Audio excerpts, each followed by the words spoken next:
The Road to New Wilderness, Part 10, by Random Appellation 468.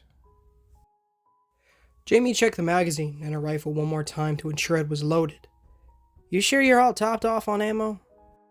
I mimicked her, tugging on the flaps of my canvas bandolier open to show each little metal box filled with cartridges. "Uh-huh." "Canteen full?" Reaching down to the Green Army surplus canteen that hung from my belt, I shook it so she could hear the sloshing inside. "Yep." "Got your headlamp?" Dangling it from my fingers by the strap, I waved it like a hypnotist's watch. "Got 3 sets of spare batteries in my belt." Around me, the parking lot in front of the visitors center buzzed with activity. An armored pickup truck sat idling nearby while other drivers, Blaine, inspected it from top to bottom for any issues. Perched atop the gunner's turret, Chris checked over the aged M60 machine gun that the militia had fitted to the truck, wiping the interior of the weapon's receiver with an oily rag. The tangy scent of diesel, fuel, and cigarette smoke filled the air as the 3 other rangers stood looking over a map, sharing valuable smokes and chattering in low voices. Jamie and I stood at a white plastic table that had been set out by a team of workers, laden with ammunition, weapons, cleaning supplies, spare batteries for flashlights, and a round yellow cooler full of water. No expense was spared on anyone who went through the main gates at night, and a few kitchen girls even handed out little cups of tea for us, since the supply of premium roast had dried up long before I got here. I sipped at one of the cups and sighed. It's going to be a long war without coffee. In the 3 days since my arrival, I'd spent every moment with Jamie, doing some kind of training for this night. Creature identification, target shooting, calisthenics, even boxing, which I sucked at, all became part of my day. Despite my advance and weekly salary, I tried to save the 22 cartridges in my sock drawer for gear, and that meant putting up with meager communal rations for all my meals. I'd gone to bed exhausted and woken up sore every day. But now that my first night patrol was here, I almost wished I could be tired just to push the anxiety out of my mind. Jamie nodded with satisfaction, the eerie glow of the floodlights in front of the visitors center casting shadows across the parking lot. "Can't be too prepared. Make sure to hit the bathroom before we leave, just in case." "I went twice already." I drained the last of my tea to its dregs, though my intestines still jumped like frogs inside my belly. She flicked both green eyes toward the main gate, then back to me. "Nervous?" Glancing over my shoulder, I caught Chris's gaze from atop the truck. I jerked my head back around, the flutters in my stomach returning. "Terrified." Jamie checked the Beretta from her holster and swatted at a mosquito with her free hand. "It's normal for your first time out, but we'll be fine. If this was going to be a bad op, we'd have at least 3, maybe 4 gun trucks. We'll be in the back anyway, so you'll have an inch or 2 of armor between you and whatever is out there. Assuming it's not big enough to rip clean through it." "Recon patrol on me," a booming voice called from the center of the lot, and I followed the others as we all converged on Tyler, our patrol leader. Each truck always went out with a driver, a truck commander who worked the radio from the passenger seat, a gunner who manned the turret, and 2 to 4 additional riflemen in the back, in case things got spicy. As our TC, Tyler was a quiet guy, easygoing and less gung-ho than some of the older fighters I'd met so far. Dressed in the standard fatigues of Carter's militia, he kept his sleeves rolled up to a practical length, wore civilian hiking shoes instead of army surplus boots, and his head boasted a green baseball cap instead of the standard-issue patrol caps that Carter insisted his men wear. Jamie had told me that Tyler had served in Afghanistan before the breach, and judging by the ease with which he rested one elbow on the hood of our gun truck, I wondered if anything scared this man anymore. Counting silently with his eyes, Tyler scratched at the stubble on his chin, his AR slung casually over one shoulder. "All right, here's the deal. Command wants us to check the camera traps along the southern ridgeline. Most of you know the drill, but we've got a newbie here, so I'll reiterate." My face flushed hot at their glances toward me, but Chris and Jamie both gave me encouraging smiles as Tyler went on. "Our mission is to swap out SD cards in the trail cams so our research teams can analyze any mutant migration patterns. Thanks to the fact that the southern ridgeline is basically one big high wall, we probably won't run into anything. All the time our job is to clear the road of any critters big enough to cause problems for us in the future." He spread a map out across the truck hood and traced a line on the map with his gloved finger. For our route, we'll take the main road down to Elder Crossing and then Hollow's Run across the ridgeline until we loop all the way around to 142 and then back to Bethesda Ridge Road. Questions? Again, they all looked at me, and I shook my head. True, I had enough questions to last for hours, but I didn't want to seem stupid or naive. Good stuff. Tyler folded the small map back up and tucked it into his blade carrier. Let's mount up, and I'll let Carter know we're ready. I sat in the back of the truck, peering through the firing slits cut into the armored box, and watched as the gates rolled past us, the safety of New Wilderness growing smaller and smaller in the distance. A cool breeze flowed from the open turret, where Chris stood, but it was still humid, and the aged springs in our repurposed automotive seats creaked with every bump of the road. Jamie sat beside me, resting with her head against the seat back, both eyes closed. Across from me, the two other Rangers, Darren and Pierce, slouched in their respective seats as well, one reading a little paperback copy of Moby Dick by light of his headlamp, the other drumming his thumbs on his kneecaps and bobbing his head to a mental replay of some unknown song. Like Jamie and I, they wore the black polo shirt of the New Wilderness Ranger Force, though theirs were more faded, ragged and torn in places. At least it's quiet. Quiet is good, right? Pressing my face to the nearest firing slit, I stared out into the night, drinking in the fresh air, and watching the darkness roll by. The communal field swayed in the light breeze, starchy green corn plants, leafy soybeans, and a late crop of golden wheat.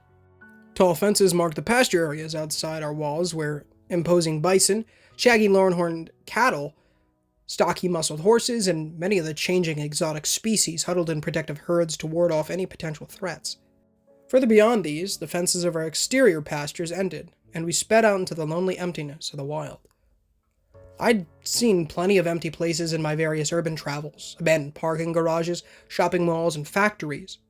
There was always something melancholy about them, a sadness I couldn't quite put my finger on, that sensation that something was missing. Here, I felt the same emotions return, only the missing thing was obvious now. All the people were gone.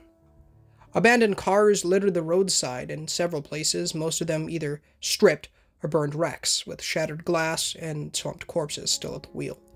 A few farms gleamed in the faint moonlight, some decrepit, charred shells of buildings, while others looked mostly intact, though the ajar doors, broken windows, and scattered trash across the yards proved these to be empty as well.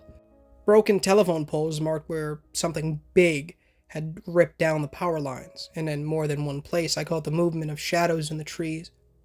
Eyes would occasionally reflect the beams of our truck's headlights, and above the roar of the diesel engine. I couldn't make out the bizarre cacophony of the night's creatures. No lights, no barbecues, no music, no people at all. Almost like we never existed. My eyes dropped and I stifled a yawn. Man, it was warm in here. Slouching down in my seat, I mimicked Jamie and did my best to find a good spot to wedge my head against the worn cushions. The bumps in the road blurred together, along with the steady hum of the diesel engine, and the wind tickled my ear from the firing slit. In my mind's eye, I could see my family gathered around the table in our house, smiling at me as Mom brought out my birthday cake, a mouth-watering triple chocolate layer cake that she was famous for. I could smell my dad's loaded chili hot dogs, heard their laughter, felt their warm hugs around my shoulders. "Hannah," Dad whispered as he hugged me. Hannah. My eyes flew open, and I sat up too fast, wincing at a stiffness in my neck that told me I'd be sorry in the morning. Jamie grinned from her seat next to me and pointed to the open door in the back of the compartment. "First stop, time to go." Clambering out after her, I left the warm and fuzzy thoughts of cake and junk food behind, no more than distant memories in the shroud of the night. The truck sat idling in the middle of a narrow gravel road, covered with weeds and water-filled potholes, as if it hadn't been properly maintained in a while. Thick, twisted trees clung to the sides of the winding ruts like cathedral walls, and tangled briars filled the space between their knotty trunks. Crickets chirped in the nearby grass, and Darren and Pierce were already standing by a gnarled oak on the right side of the road, working on a green trail camera strapped to its bark. Chris sat in his gunner's perch atop the truck, watching the road ahead, and Jamie directed me to follow her a short distance to the rear, where we stood guard around the muddy tire tracks. "Check it out." Jamie pointed through the trees on the left side of the road, her smile reflecting the low beam setting of my headlamp. Through a clearing in the tree line, I could make out the wide, rolling plain below us, a checkerboard of fields, roads, and grasslands. Here and there, small clusters of shadows moved, various mutants going about their day, and I caught the emerald glow of the strange deer that I'd learned about in creature identification, a bone-faced species that lit up the night with long, high-pitched bugles. Other little groups of yellow blobs that I knew were speaker crabs scuttled by the drainage ditches, little radio-like techno anomalies that ate carrion and played broken snippets of music to communicate with each other. Fireflies buzzed back and forth, twinkling like millions of Christmas lights all over the valley, and spots of purple, orange, and pink shone from various patches of plant life that had also sprouted under the influence of the mysterious breach. Multiple flocks of creatures soared in the sky, some small, some much larger, one massive silhouette far to the north riding the breeze with two bat-like wings. Sweet aromas of nectar carried on the wind from the dozens of nocturnal blooms, and carnivorous roars echoed from a few miles away, like a pack of the birch crawlers that Jamie hated so much. Silvery moonlight bathed everything in a gray ambience, and I could just make out a familiar rise in the distance, topped with the unnatural hard lines and bright spots of orange flame demarking human civilization. "You know, I never did say it before." Jamie met my eye and gestured to the valley below us. "Welcome to New Wilderness. From up here, it's actually kind of pretty." I ate up the view with hungry eyes, something about the scene reminding me of a vast, primal garden, undisturbed by skyscrapers, car horns, and streetlights. "Thanks. I wish I had my camera. This would make a great shot." Stones crunched under boots behind me, and I turned to see Darren and Pierce waving us over. "All finished here," Darren called, and we climbed back into the truck to move on to the next camera site. 4 stops in, and we were bumping along the narrow ridge road, when the brakes suddenly screeched, and everyone in the back nearly flew to the floor as the armored truck ground to a halt. Mumbled curses clogged the stuffy interior, and Jamie crawled over to the window, separating our compartment from the cab of the truck to bang on it with her fist. "Hey, what's going on?" From inside the cab, Tyler peered back and pointed to the rear door. "Everyone out! Pull 360 security, now!" A shiver went through me at the tension in his voice. Something was wrong. Tyler was on edge, and we hadn't driven far enough yet to reach the next camera site. The other 2 guys scrambled for the back door, while Chris cranked his turret around to scan the woods, and Jamie grabbed my arm. "Stay close to me, all right?" Her eyes held a serious gleam. No joking smirk or sly grin on her face this time. Clutching my submachine gun in both hands, I followed Jamie out into the dark. At first, I didn't see much difference in this particular area. The woods stood a little more silent. The crickets had gone quiet, but other than that, everything seemed normal. Craning my head to the right, I looked down. Oh my gosh. On the southern side of the ridge, the world went into a straight drop, clear of all vegetation. Nothing but exposed rock and dirt for what looked like 50 feet or more. Darkness crouched between the densely packed trees, the distant ground covered in murky fog, and not a single human light greeted us from that side, as if the abyss was devoid of all touches from mankind. The slip had eaten away at the road in front of us, cutting the truck off from the rest of the ridgeline, and from where I stood, I realized that the entire ridge was like this. Bare cliffs were topped with enough brush to make me think there was just another gentle slope on this side, same as with the north. I had been so busy admiring the New Wilderness Valley that I hadn't even considered why so few creatures came from the south. "Man, that's high." Darren stood at the edge of the precipice, looking down into the inky darkness of the south, grasping his rifle. "I've never seen it this bad." Pierce scanned the trees behind us with jittery eyes. "You think something did this?" Tyler shook his head, a grim frown on his face. "Nothing's big enough to do this. You see those pointy hills way out there?" Like the others, I followed his finger with my gaze, noting the tall shadows of several hills far to the south, jutting out against the sky like arrowheads. "They weren't there last month." He narrowed his eyes at them, as if he wasn't sure the hills would start moving on their own. "Everything south of the ridge is shifting." "The tremors." I remembered how the lodge shook my first night at New Wilderness, the distance rumbling that no one else had paid any mind to. It hadn't been thunder from passing storms. Like the plants and animals, even the very ground beneath Barron County was changing. Jamie chewed her lower lip and flexed tense fingers on the grip of her AK. Since when did the breach make the ground move? Tyler scratched at his chin, though I noticed his hand shake ever so slightly. There's an ancient fault line that runs right under Ohio. Been there before the country was founded. It's never been all that active, but if I had to guess, I'd say all the electromagnetic stuff put out by the breach is causing it to slip. Darren blinked at him. You mean, like, earthquake stuff? More like continent-splitting stuff. Throwing one last look at the southern abyss, Tyler spun on his heel to head for the truck. Let's head back. John needs to know about this. As I shuffled for the rear doors to the armored compartment, the toe of my shoe caught on a pothole, and I nearly face-planted in the muck. For the love of... Brushing myself off, I turned to glare at the little pit in anger. No. Not a pothole. A footprint.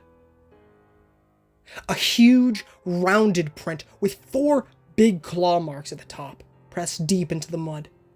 More like it wandered in an ambling line to the trees on the left side of the road, right into a patch of broken, trampled underbrush. It was too big for a dog or cat, and something about it sent chills down my spine. A familiarity that rooted me in place. Not a wolf, not a mountain lion, definitely not a raccoon. Something snapped in the briars across the road from me, and out into the beam of my headlamp tumbled a little ball of fur, no bigger than a backpack. It rolled to a stop a few feet away and shook itself, only to look up and freeze upon spotting me. It had 2 beady little black eyes, a stubby brown snout, and round ears atop its head. 4 tiny paws bore stubby claws, and shaggy black fur covered the thing like a 1970s carpet. Bulges under its skin formed plates all over its body like football pads, but I knew that these were made from bone, a natural defense aided to these animals by the breach. The cub stared at me, then lunged back into the brush with an alarmed whimper, like a child scared to go into a dark room. From behind the wall of brush, a shadow rose, tall as a semi-truck on its hind legs. None of the others seemed to have noticed it yet, too close to the truck to hear the brush breaking over the rumble of the diesel, and Chris was looking out over the southern precipice. Cold sweat beaded on my skin, my lungs tightened, and my brain fuzzed over with fear. The submachine gun hung useless by its strap on my shoulder, my pale hands too stiff with fear to move as Andrew's warning crept through my memory. Now meal won't do much against anything bigger than a horse. It had been years since I'd seen an animal like this one, and even then, it had been much smaller, rooting around in a trash can on the side of a road.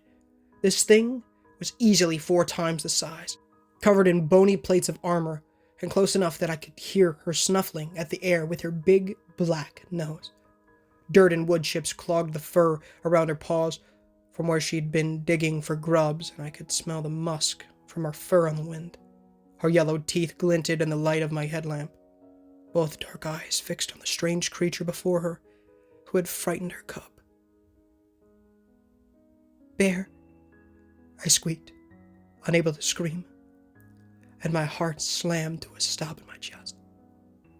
With a deafening roar, the huge mutated black bear stormed from the thorns, ripping a nearby sapling from the ground in rage as it charged me.